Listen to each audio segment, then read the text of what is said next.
యథాలాపంగా చేసిన ఒక వ్యాఖ్య పట్ల ఎవరికైనా మనస్తాపం కలిగించి ఉంటే ఇదివరకే నేను ఆ మాట మాట్లాడిన మరుక్షణమే యథాలాపంగా జరిగిన మాట పట్ల, దొర్లిన మాట పట్ల విచారం వ్యక్తం చేసిన అనే విషయాన్ని మహిళా కమిషన్ దృష్టికి తీసుకుని వచ్చినాను. వారు ఏదైతే మహిళా కమిషన్ పిలిపించిందో చట్టాన్ని గౌరవించే ఒక వ్యక్తిగా, మహిళల పట్ల గౌరవం ఉన్న వ్యక్తిగా నేను పొరపాటున ఒక మాట ఏదైతే దొరలానో ఆ విషయంలో ఎవరికి మనస్తాపం కలిగినా విచారం వ్యక్తం చేస్తున్నా అని చెప్పి కూడా మళ్ళీ ఒకసారి వారికి చెప్పడం జరిగింది.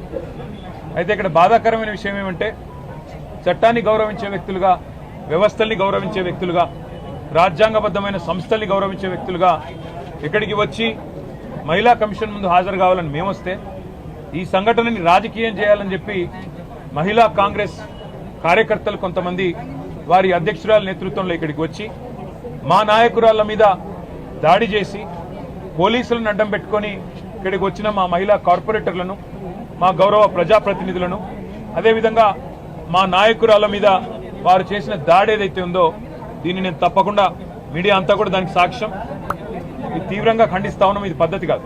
ఎందుకంటే మేము వచ్చింది ఒక సదుద్దేశంతో రాజకీయాల్లో సంస్కారవంతంగా ఉండాలి, వ్యవస్థల్ని గౌరవించాలి, మహిళల్ని గౌరవించాలి. ఎవరమైనా ఒక పొరపాటు చేస్తే దాన్ని సరిదిద్దుకోవాలన్న ఉద్దేశంతో మేమొస్తే ఈ రకంగా వ్యవహరించడం అనేది మంచిది కాదు.